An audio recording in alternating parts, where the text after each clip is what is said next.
Hi friends, Zoe here, and today it's time for another episode of Ask Zoe.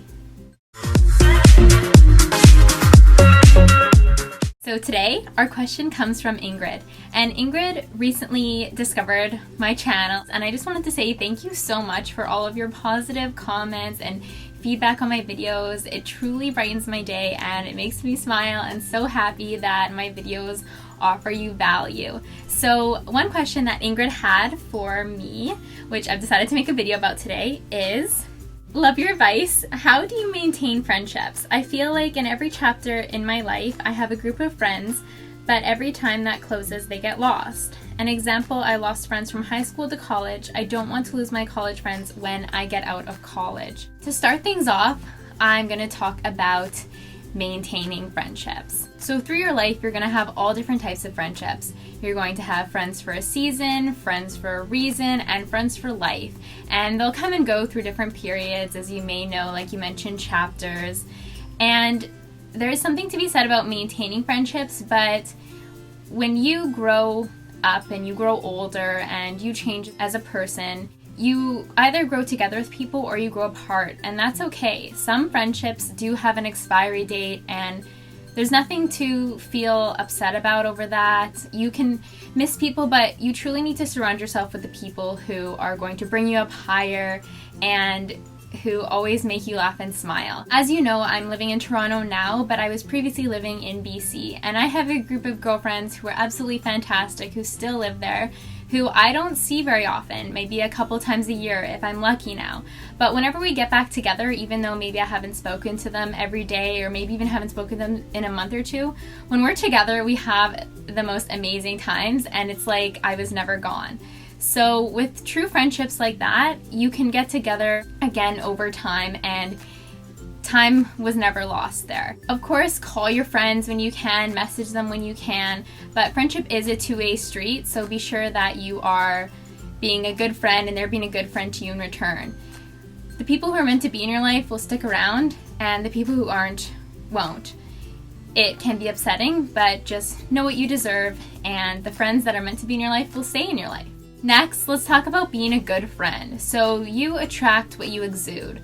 Are you a positive person, an infectious person? When you walk down the street with a smile on your face, you're going to attract the right types of people into your life.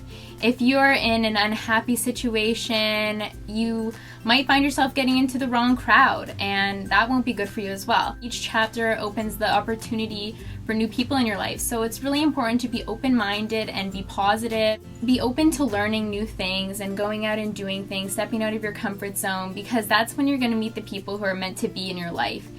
It's like that saying that when the student is ready, the teacher arrives. And the same kind of goes for friendships. Like more recently, I've definitely met friends who are a bit older than me, but who can offer so much value through their own life knowledge and their motivations and their entrepreneurship. Life is good when you're open to making friends all the time. You never know who you're going to meet, so just always be a kind, positive person, and you're going to attract awesome people into your life.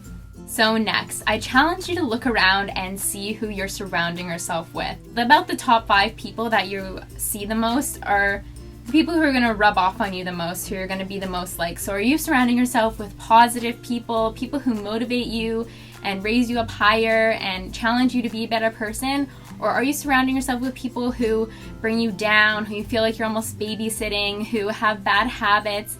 You just really want the most for your own life, and that means that the best friendships you can have are the ones that you should be holding on to and surrounding yourself with.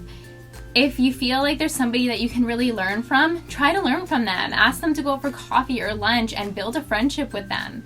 You want to feel motivated and inspired by your friends, because that's what a friend is. They'll be there for you, but they also bring you up to a new level. Anyone who brings you down, who belittles your dreams, who lets you feel like you're not good enough, anything like that, you don't need those types of people in your life, and life's too short to have them around anyways.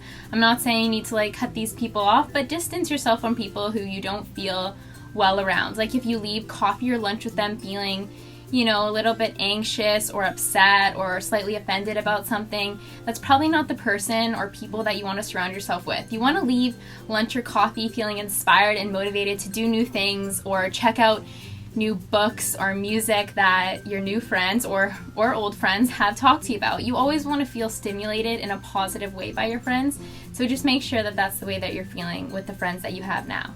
So making new friends. It can seem a little bit difficult stepping out of your comfort zone to, say, go on apps like Bumble BFF, or if you ran into somebody new on the street or at a party or something and want to grab coffee with them.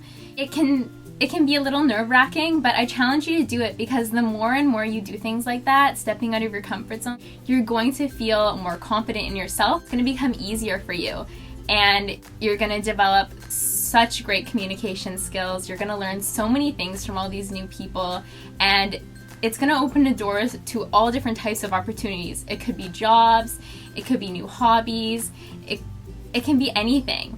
And as you get to know yourself more as a person, you understand the types of voids that you have in regards to friendships. So I'm going to give an example. More recently, the past few months of being on YouTube, I kind of had a lack of a friend in my life that I could truly talk about the things I was interested in, like my dreams, my aspirations, my goals in life, big picture, deep kind of stuff. And through YouTube, I met my friend Mac. I'm going to link her channel below because she's awesome. She has a travel blog as well. And I met Mac through YouTube, and she's actually become like one of my best friends. We email back and forth a few times a week, and even though I haven't met her in person, we have an amazing friendship because we're interested in the same things, and she's shown me all different new resources, like articles, books, like different websites about stuff that I'm really interested in, like astrology or positive thinking and manifestation. And I think back like 6 months ago, and I wasn't really in the best place, I'd say, and I really wish that I had a friend who I could talk about these types of things with. And when you realize that you have a void like that and you kind of desire something, it will manifest itself if you think positively about it. Because who would have thought that I would have met such an awesome person through YouTube? But I did, because I was open-minded to that, and I almost asked the universe for a friend just like Mac. Lastly, I want to talk to you a bit more about independence. So, of course, friends are awesome because they can help you through things. You can lean on them when you need to, but I hope that you feel confident and independent in yourself. And if you feel like this might be something that you're lacking in, definitely work harder to step out of your comfort zone and to read books that inspire confidence. Because if you like the person that you're alone with, you're never truly alone. And I can't stress that enough. When you're happy with yourself, that's when you will attract the right people in your life, and that's when you'll feel the best. So make sure that you're okay being on your own, and invite people into your life who deserve to be there, because your time is the most valuable thing that you have. Your time is a very limited resource, and you need to spend it with the right types of people. Be confident in yourself to go out there and meet these people and share all your gifts with the world. Anyways, Ingrid, I hope that this video answered your question and helped you out with any other friendship concerns you might have, and anyone else watching it too. If you have any additional tips, please leave them below. And if you have any more questions for me, don't forget to ask, and hashtag AskZoe. I love chatting with you guys, and I love reading your comments. They make me so happy, so it would be great to hear from you. Bye!